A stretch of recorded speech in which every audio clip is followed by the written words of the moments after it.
اس کی وجوہات فردر ہم دو میں تقسیم کرتے ہیں. ایک ہوتا ہے انڈوجینس یعنی کہ اندرونی پیداوار، جو کہ میں نے آپ کو بتایا ہے کہ یہ D N A R N A کی ڈسٹرکشن سے ہوتا ہے، پیورین کی میٹابولزم سے ہو جاتا ہے، پیدا ہوتا ہے.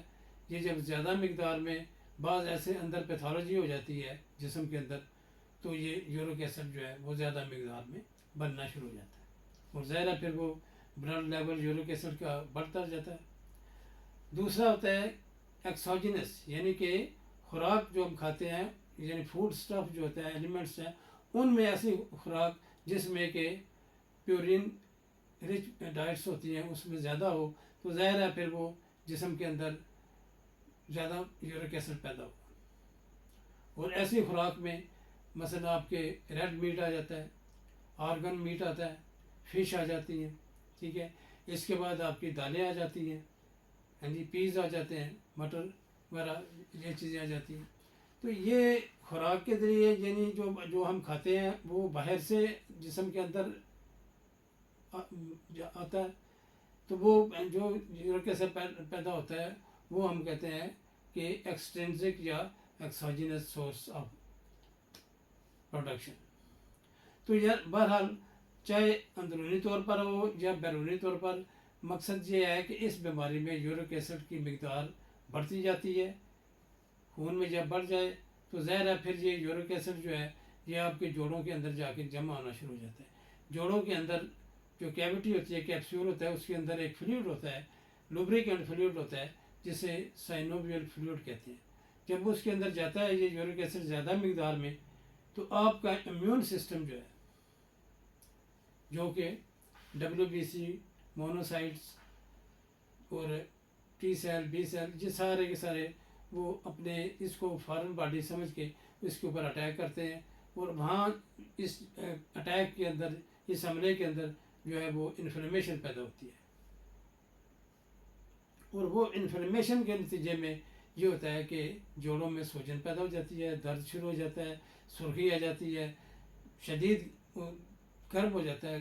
جو جوڑ ہوتے ہیں وہ پہلے یہ بیماری جو ہے چھوٹے جوڑوں میں شروع ہوتی ہے، ہاتھوں کے پاؤں کے جوڑوں میں خاص طور پہ. میں نے کہا ہے نا کہ آغاز عمومی طور پر یہ ہوتا ہے کہ وہ جو آپ کی بگ ٹو ہے نا، انگوٹھا، ادھر سے بتانا شروع ہوتا ہے.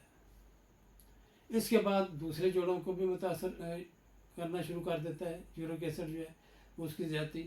مثلا یہ ہے کہ آپ کے ایلبو جوائنٹ میں آ جائے گا، ریسٹ جوائنٹس میں آ جائے گا، اور خاص طور پر جو بگ جو جوائنٹ ہے اس میں جو نی جوائنٹ ہے یہ زیادہ مطلب متاثر ہوتا ہے.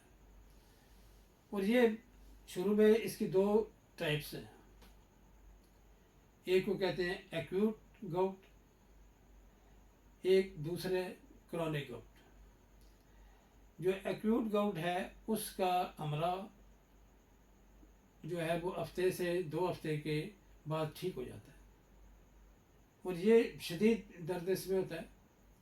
اس میں وہی علامتیں جو میں نے آپ کو پہلے بیان کی ہیں کہ اس میں جو سویلنگ ہوتی ہے، اس کے بعد ریڈنس آ جاتی ہے، برننگ پین آ جاتا ہے، اس میں یہ ساری علامات آ جاتی ہیں اس میں.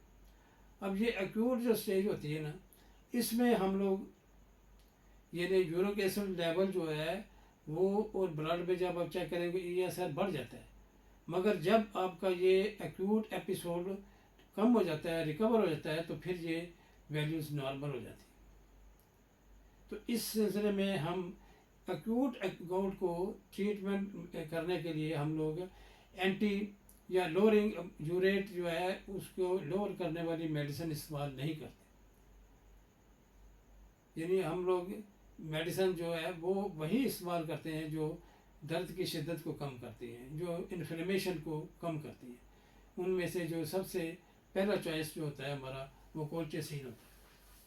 کولچیسین جو ہے 0.5 ملی گرام بی ڈی ڈوز میں آپ استعمال کرنا شروع کر دیتے ہیں. اس کے بعد ہمارے پاس چوائس جو اینسڈ ڈرگس ہیں اس میں آپ استعمال کر سکتے ہیں. انڈومیتھاسین بھی آ جاتا ہے، اس کے بعد اپروکسن ہوتا ہے، بروفن آ جاتا ہے. یہ میڈیسن جو ہوتی ہیں یہ استعمال کی جاتی ہیں. اور اگر اس کے باوجود ان دونوں ڈرگس کو استعمال کرنے کے بعد بھی اچھے رزلٹ نہ ہوں تو پھر ہم لوگ جو ہے اینٹی انفلیمیٹری میڈیسن جو ہوتا ہے مطلب اسٹیرائڈز استعمال کر سکتے ہیں، وہ بھی 3 یا 4 دن کے لیے. اسٹیرائڈ جو ہے اس کو ہم لوگ ایمرجنسی نوعیت کے کیس میں ہی کرنا چاہیے، اور وہ اسٹیرائڈ میں جو ہے وہ اب اورل روٹ بھی ہو سکتا ہے، شارٹس میں بھی دے سکتے ہیں، انٹرامسکولر آئی بھی دے سکتے ہیں۔ اور اس کے علاوہ یہ ہے کہ سب سے بڑا مسئلہ یہ ہے کہ اگر زیادہ انفلمیشن ہے، مریض کو زیادہ تکلیف ہے، سویلنگ ہے، وہ زیادہ اس میں ورس پین محسوس کر رہا ہے، تو ہم یہ کورٹیکوسٹیرائڈ جو ہے وہ انٹرا آرٹیکولر یعنی جوڑ کے اندر بھی انجیکشن کر دے دیتے ہیں۔ اس میں پین کی شدت کم ہو جاتی ہے، انفلمیشن بھی کم ہو جاتی ہے۔ تو جو ایکیوٹ گاؤٹ جو ہے یہ it is cured on its own, یعنی آپ ٹریٹمنٹ کریں تو یہ ہفتے 2 ہفتے کے اندر بالکل سیٹل ہو جاتا ہے، ریکور ہو جاتا ہے۔ اور جب یہ ریکور ہو جاتا ہے تو جو کلینکل فائنڈنگز ہیں، یورک ایسڈ یعنی ہائپر یوریسیمیا اور ای ایس آر جو بڑھ جاتا ہے وہ نارمل لیول پر آ جاتا ہے۔ تو یہ ہے ہاں، اس کے دوران گھریلو لیول کے اوپر آپ کہہ سکتے ہیں کہ درد کی شدت کو کم کرنے کے لیے، یا جو وہ ریڈنس آ جاتی ہے جوڑوں میں، اس کو کم کرنے کے لیے آپ کولڈ کمپریسز جو ہے یعنی آئس پیک جو ہے وہ استعمال کر سکتے ہیں، برف کی ٹکور آپ کر سکتے ہیں۔ یہ تو ہو جاتا ہے ایکیوٹ گاؤٹ۔ اب مسئلہ آ جاتا ہے کرونک گاؤٹ۔ جب ایکیوٹ گاؤٹ کے ایپیسوڈ سال میں 2 یا 3 ہو جائیں تو پھر کرونک گاؤٹ کا خدشہ بڑھ جاتا ہے۔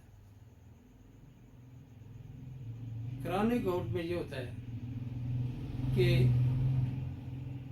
مونوسوڈیم یوریٹ جو ہے وہ جائنٹ کے اندر جمع ہو جاتا ہے، کرسٹلائزیشن ہو جاتی ہے، نیڈل لائک کرسٹل بن جاتے ہیں جس کی وجہ سے جوڑ بلاک ہو جاتے ہیں۔ اور اس کے بعد کرونک میں جو چیز آ جاتی ہے کہ نہ صرف جوڑوں کے اندر جو ہے یورک ایسڈ جم جاتا ہے، بلکہ جوڑوں کے باہر سکن کے نیچے مختلف جگہوں پر ٹینڈلز ہے، برسا ہے اور ایئرز میں یہ نوڈیولز بنا دیتے ہیں جمع ہو کر، جس کو ہم کہتے ہیں ٹوفائی۔ تو اس کرونک جو گاؤٹ کو ہم ٹوفیشیس گاؤٹ بھی کہتے ہیں۔ تو یہ گینٹھیا کی ایک خطرناک اور بڑی پراذیت قسم کی سٹیج ہوتی ہے، جو بندے کے وہ جوڑوں کو لاک کر دیتی ہے، بندے کی ڈسیبلٹی میں اضافہ ہو جاتا ہے، اس کی موبلٹی کارکردگی جو ہے روزمرہ کی وہ بہت متاثر ہو جاتی ہے۔ اس سٹیج میں جو ٹریٹمنٹ دیا جاتا ہے اس میں ہم نے یورک ایسڈ یعنی مونوسوڈیم یوریٹ جو ہے اس کو کم کرنے کے لیے ادویات استعمال کرتے ہیں۔ اس میں زیادہ تر ایلو پیورینال استعمال ہوتا ہے۔ اس میڈیسن کا ایکشن یہ ہوتا ہے کہ یہ پیورین کی جو میٹابولزم ہوتا ہے، ڈیگریڈیشن کی وجہ سے جو یورک ایسڈ پیدا ہوتا ہے اس کو یہ بلاک کرتا ہے۔ اس میں زینتھین آکسیڈیز جو انزائم ہے جو اس میں اہم رول ادا کرتا ہے پیورین کو کنورٹ کرنے میں، یورک ایسڈ میں، اس کو یہ بلاک کرتا ہے، انہیبٹ کرتا ہے اس کو، تاکہ اس کی پروڈکشن یورک ایسڈ کی کم ہو جائے۔ اس کے علاوہ پروبینسڈ میڈیسن ہے، وہ استعمال ہوتی ہے، لیکن اس کا ایکشن یہ ہوتا ہے کہ وہ یورک ایسڈ کی ایکسکریشن، اخراج کو مطلب زیادہ کرتی ہے، تاکہ وہ خون میں سے صفائی ہو جائے، یورک ایسڈ جسم سے باہر چلا جائے پیشاب کے راستے۔ لیکن یہ اسی صورت میں اس کو استعمال ہوتا ہے جب آپ کے گردے صحیح کام کر رہے ہوں۔ اگر گردے کی بیماری ہے کسی بندے میں تو اس میں یہ میڈیسن اتنی اچھی اس کو مناسب نہیں ہوتا اس کو استعمال کرنا۔ اور دوسرا یہ ہے کہ اس کے لیے ہمیں بہت زیادہ ایکسیسو فلوئڈ جو ہے ریپلیسمنٹ چاہیے، بہت زیادہ پانی پینا پڑتا ہے، تقریباً 1 گیلن ڈیلی مریض کو پانی پلانا پڑتا ہے، جو کہ ذرا تقریباً مشکل محسوس ہوتا ہے مریض کو لیے۔ تو یہ ہیں چیزیں یہ گاؤٹ کے بارے میں۔ اب آ جاتا ہے کہ گاؤٹ میں رسک فیکٹر کون سے ہیں۔ ایک تو یہ ہے کہ یہ جو بیماری ہے یہ تقریباً 40 سال کے بعد ہوتی ہے، مردوں میں زیادہ ہوتی ہے، عورتوں میں مینوپاز کے بعد یعنی کہ تقریباً 45 سال کے بعد شروع ہوتی ہے، یعنی مردوں سے ذرا زیادہ عمر کے بعد ہوتی ہے۔ مردوں میں پہلے ہو جاتی ہے، عورتوں میں بعد۔ اس کی وجہ یہ ہے کہ عورتوں کے اندر جو ہارمون ہوتا ہے نا ایسٹروجن، وہ عورتوں کو پروٹیکشن دیتا ہے اس بیماری میں۔ یعنی ایسٹروجن جو ہے وہ